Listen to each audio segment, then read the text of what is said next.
We hear in the first reading from the Acts of the Apostles how a very zealous person of the faith, Saul, thought that he was doing God's will, thought that he was doing a good thing by not just trying to silence Christians, but putting them to their death. And he thought that he was doing God's work in this, and the Christians were terrified of Saul.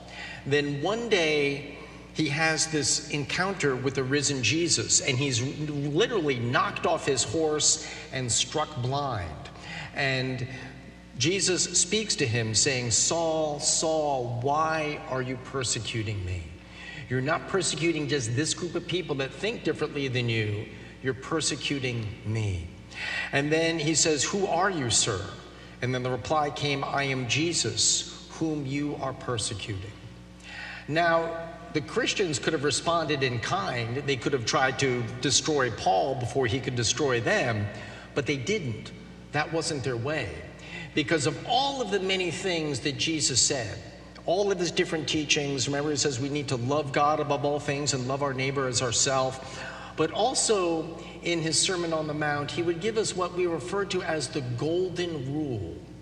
I don't care what religion somebody follows, what they believe, but if we all, as human beings, sons and daughters of the same God, just lived by the golden rule, how different would our lives be?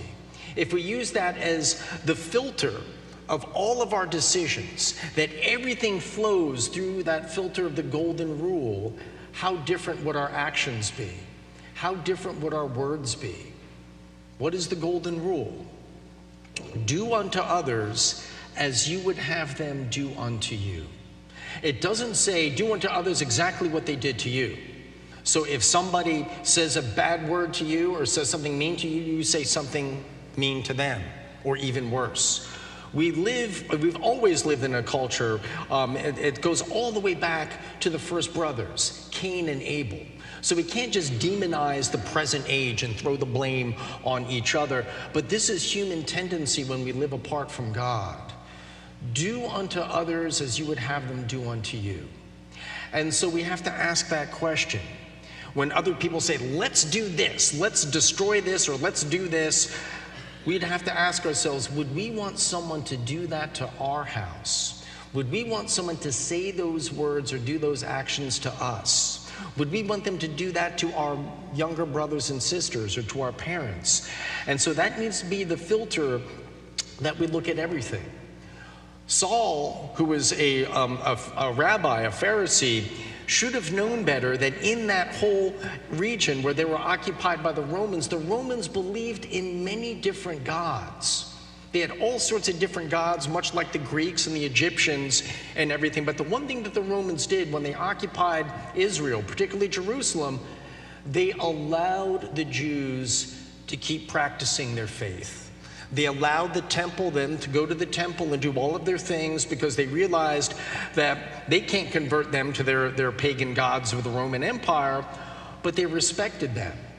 And they didn't have the attitude, well, if you don't worship the sun god or you don't worship Mercury, then we're going to put you to death. But Saul thought that he was doing a good thing by putting Christians to death. And if he had those words of Jesus, which he would later have, do unto others as you would have them do unto you. So if someone thinks or has beliefs different than ours, we need to still respect them. We don't mistreat them. Because imagine if the early Christians said, well, we don't agree with Saul, let's get rid of him. After he had his conversion, he becomes now Paul, Saint Paul. And the very first writings of the New Testament are from his hand.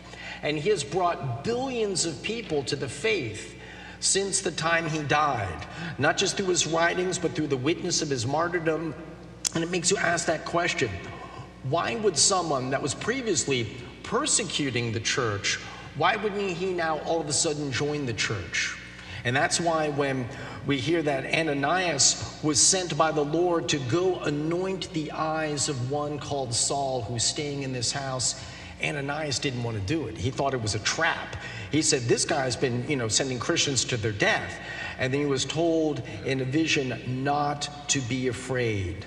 And so he just did that, anointed his eyes, and then Saul was able to see and regained his sight. Do unto others as you would have them do unto you. That's what Jesus did to disarm mobs that were ready to do violence. Remember, we hear in the Gospels of a woman caught in adultery. The mob was there with rocks in their hands to stone her to death, because it says in the Mosaic law that's what should happen to someone who does this particular thing. But Jesus disarmed them by simply saying, let he who is without sin cast the first stone. That basically means do unto others as you would have them do unto you. So if you committed some sin, would you want somebody to punish you in that kind of fashion?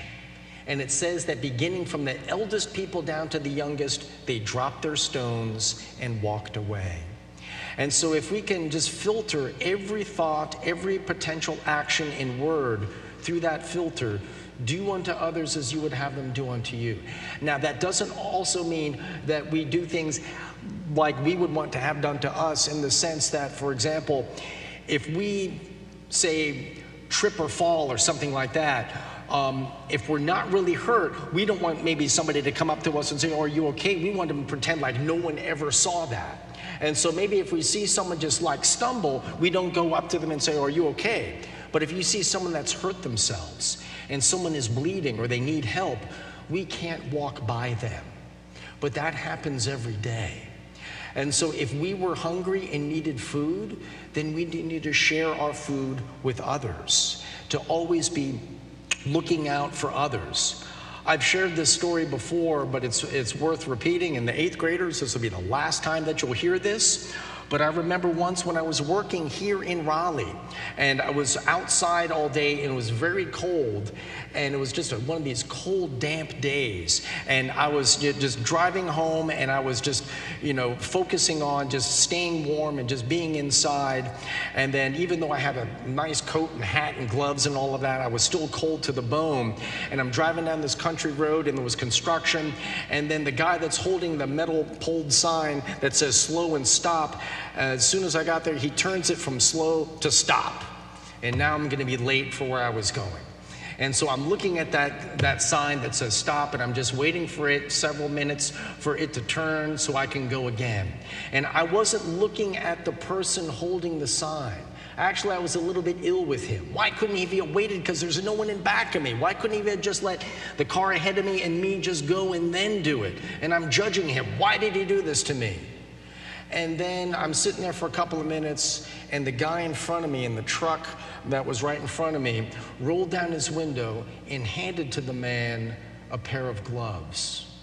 Noticing that he'd been out there all day long. It was about 4:30 in the afternoon, and he's holding a cold metal pole with his bare hand. I didn't see the needs of the person. I was seeing this person that was telling me to stop. You can't go now. And God wanted me to stop. That's why I'm probably one of the few drivers that every time I get to a stop sign, I just don't coast and get to slow down, no one's coming, and just kind of go through. I come to a complete stop. I don't pretend that DOT, Department of Transportation, put that stop sign there for public safety. I imagine that God put that stop sign there for me, in that moment, in that neighborhood, not just to protect other motorists and children, but for me to just stop. And I have to ask myself, okay, what is it now that I need to stop doing? Perhaps it's stop being afraid, or stop worrying. We hear 365 times in sacred scripture, do not be afraid. Do not be afraid. Ananias didn't want to do the will of God and heal Saul because Saul's a bad man. Everyone says he's a bad man. Do not be afraid. God sees our potential. And so if people don't think like us or don't behave like us, instead of cursing them and trying to get rid of them out of our lives, we need to pray for them. We need to support them. We need to be nice to them anyway. Jesus would go on to say, if someone strikes you on the cheek, turn the other one. That doesn't mean we let people physically abuse us, but if someone says something mean to us, let it go. Don't respond in kind. Do unto others as you would have them do unto you. And so we must know, what is it that our brothers and sisters need? They need to know that they are loved, not just by an invisible God that they can't see, but they are loved by a physical person that we can see. God tells us we must love one another, and love means that we forgive, we pardon, and we support. We have to love one another.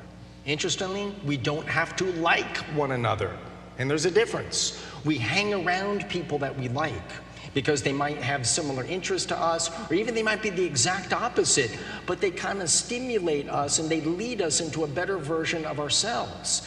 There's been people that have been radically opposed on different sides of whatever topic there is, but they were good friends because they loved each other and they liked each other because they respected their opinions.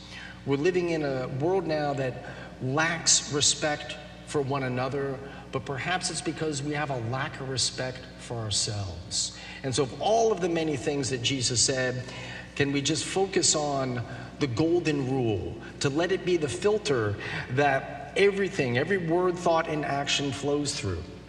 Do unto others as you would have them do unto you. If we can all live like that, we will change our world like that today.